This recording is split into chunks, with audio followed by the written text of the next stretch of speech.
Olá, seja bem-vindo ao nosso último vídeo dessa série que eu adorei fazer e para mim foi muito importante. Para você também foi? E esse é o nosso último episódio.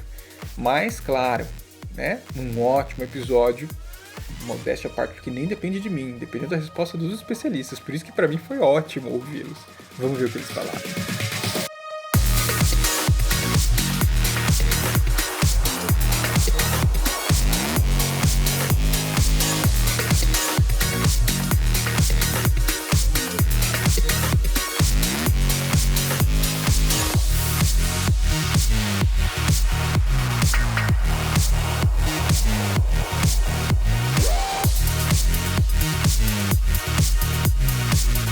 Começando aqui, eu já falo pra você, não se esqueça, assina o canal Design Team aqui no YouTube, sabe, aperta no botão ali de assinar, subscribe, porque é importantíssimo ter essa confirmação, é um feedback, é uma métrica.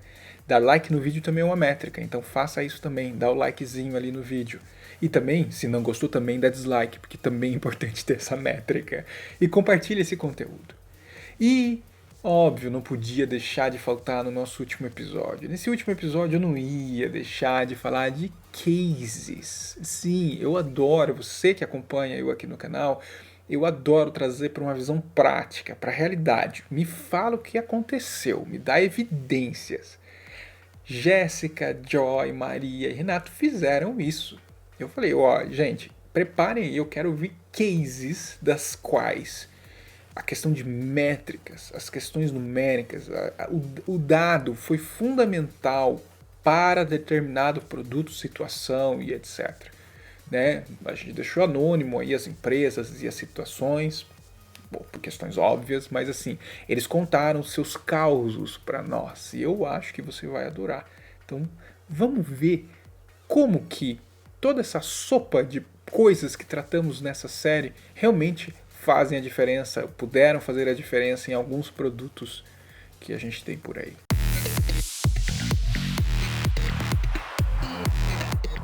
Bom, com relação a projeto, sim, a gente teve um case que foi bem bacana, que a gente trabalhou pela perspectiva de logística.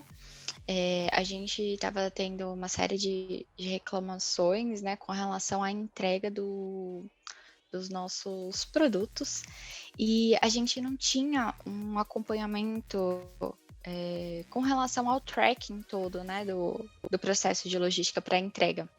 Então a gente começou por aí, para começar a entender o porquê, né, das reclamações. Até para ter essa visibilidade com relação a cada etapa. E por fim, depois a gente ter esse desenvolvimento desse projeto, essa visualização, foi possível ver que estava, se eu não me lembro bem, mais ou menos na faixa de 18 até 25 dias para poder fazer a entrega. E o SLA que a gente tinha era de 10 dias. Claro, isso não era para todas as frentes, mas a volumetria estava muito alta. E, enfim, qual que foi o ganho que a gente teve com relação a isso? Foi possível visualizar que tínhamos, sim, alguns pontos que a gente tinha para trabalhar dentro de casa com relação ao nosso processo, mas a gente tinha parceiros, né? Então, a gente trabalhava com alguns parceiros ali, e um dos parceiros, que inclusive tinha a maior volumetria das entregas, é o que estava gerando o maior problema com relação ao SLA. Então, foi possível para a área de negócios, né, de logística, fazer um bate-papo com esse parceiro e, enfim, até por conta de contrato, né, fazer o alinhamento com relação a isso. O bacana, né, o super positivo, além de, obviamente, ter aí a resolução com relação ao processo, foi que o próprio fornecedor, né, o próprio parceiro aí, começou a fazer esse trabalho também de acompanhamento, então de melhoria de processo dentro de casa, porque a empresa que eu trabalhava era uma empresa, enfim, que tinha um grande poder ali como cliente dentro da empresa. Então, foi bem bacana nesse sentido. Eles começaram a se desenvolver nesse sentido também. Um case que vem na minha cabeça agora em relação aos testes AB, né, que fizemos em determinado cliente. Qual era a dificuldade? A gente tinha uma dificuldade em relação a custo e tempo da criação de novos criativos, né? E a partir desses testes AB, a gente começou a tirar uns learnings que foram colocados em prática, assim. A partir dos resultados de mídia, desses testes que a gente rodou, a gente conseguiu ter um save de tempo e custo e ainda otimizar a criação desses novos criativos, né? A partir dos resultados que a gente tirou, né? Dos aprendizados, dos learnings que a gente tirou desses estudos que fizemos de testes AB. A gente conseguiu entender o que funcionava melhor, né? Para aquela frente, quais eram os perfis, né? O que funcionava melhor, qual era o criativo que mais impactava, a linha que dava mais certo, e foi muito bacana. Foi um negócio que, assim, eu vi de perto funcionar.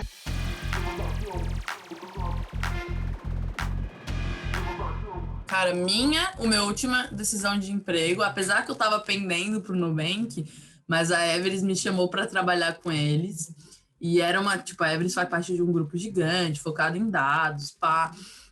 E aí eu falei, putz, cara, eu tava com 2 ofertas muito massa de emprego, e eu tava, assim, com o coração, assim, pô, vou pro Nubank, mas eu tô ali, tipo, favorecendo o Nubank, será que é só, tipo, aquela coisa, né? Porque o Nubank, ele é uma empresa que todo mundo, tipo, o Nubank. E eu não queria tomar essa decisão não embasada, né? Uma pessoa de dados, eu falei, vamos pro Glassdoor. Aí eu botei para comparar os dois e todos os indicadores do Nubank, tipo, não muito melhores, eu acho que tava comparável, mas estava melhor. E eu falei, porra, é isso, né? Daí, para mim, ali, quando eu vi os dados, eu falei, já tava com o meu coração, tipo, vou, não vou. E aí, quando eu vi os números, eu tomei aquela decisão ali, eu abri o Glassdoor, tem uma coisa para comparar empresas, aí eu olhei e falei, porra, então é isso, bati o martelo e foi. Mudou muito, assim, porque, tipo, são pessoas falando anonimamente, sobre a experiência de trabalho delas, né? Então, tipo, confiei nas pessoas que falaram lá no Glassdoor a experiência delas de crescimento de carreira, porque era o que eu estava buscando. E, enfim, é uma decisão que foi regida a dados, a decisão do meu futuro.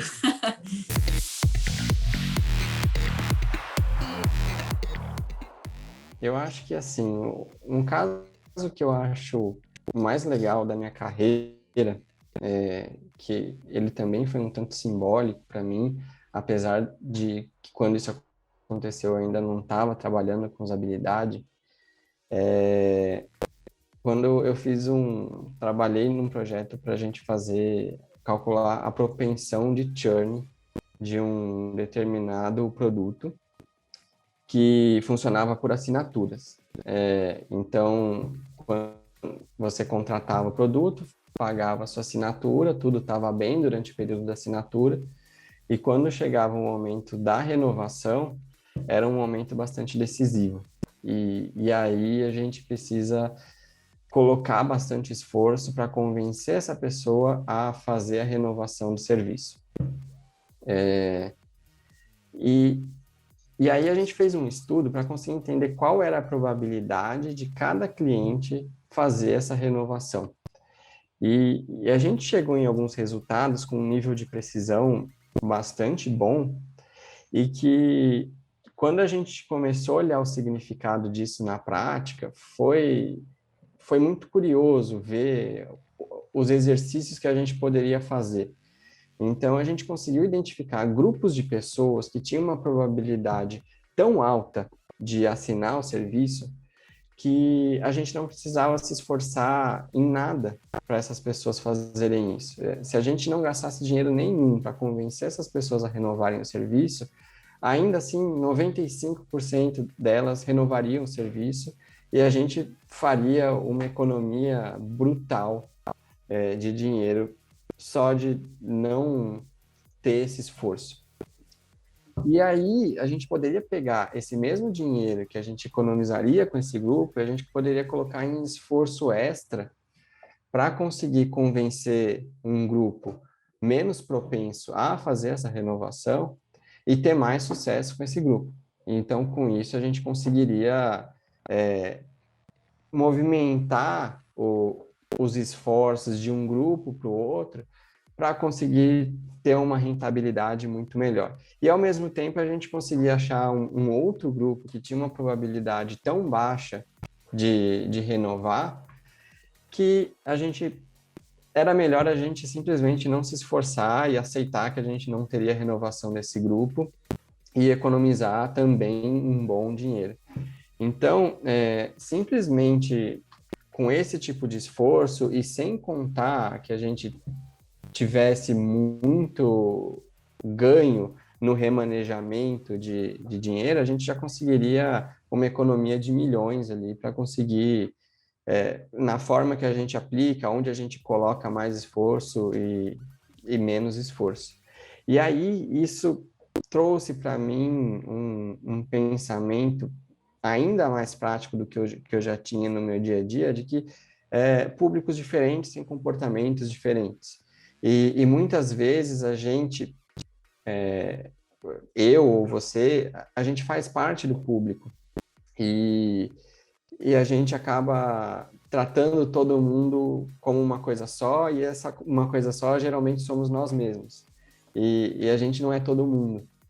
Então, é bastante comum que, às vezes, a solução que eu gosto, a experiência que me agrada mais, não deveria ser a experiência que a gente vai colocar para o público. Talvez, e aí a gente está colocando uma complexidade maior na solução, a gente não deveria oferecer a mesma experiência para todo mundo. Acho que isso é um ponto bastante importante. Mas se a gente tentar simplificar e trazer para o caso de uma única experiência padronizada, muitas vezes a solução que eu gosto não deveria ser a solução que vai para o público.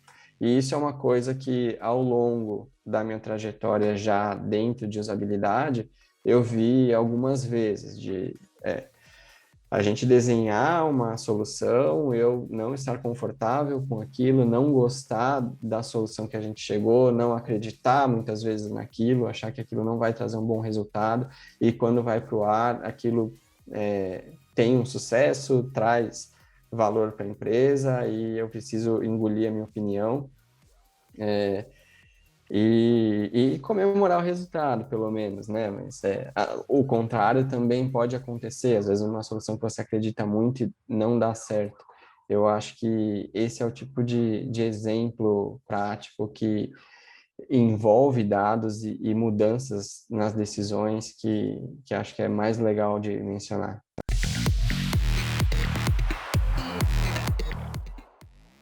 Sensacional, né? Nada como ter uma visão prática. E pra mim, depois que eu escutei todos eles, imagina eu entrevistando toda essa galera, o quanto que eu aprendo.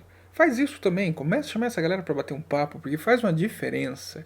E ouvir os causos, os cases deles também foi sensacional. Então, assim, eu só tenho que agradecer aqui um grande obrigado, explícito, gravado, registrado, para Jéssica, para Joy, para Maria e para o Renato, que se colocaram à disposição para gravar comigo, né? Há muito tempo atrás, inclusive, essa série, e que está entrando no ar agora, e esse último episódio que, para mim, fecha com chave de ouro, mas que não deve parar só aqui. Como sempre, se você gostou, me fala se gostou, dá seu like, sabe, comentário, traga as métricas ali de aprovação e feedback dessa série, porque eu vou armar a próxima. E, claramente, assim como várias outras séries já estão voltando, sabe, entrevistas, bate-papo, muita coisa boa tá vindo aí no canal. Então, assina o canal, dá like no vídeo, compartilhe o vídeo em todos os lugares que for possível e comenta o que você achou da série e o que você achou desses casos que aconteceram com esses profissionais sensacionais. É isso aí. Essa deu. Missão cumprida. Check. Vamos para a próxima. Um grande abraço. Tchau.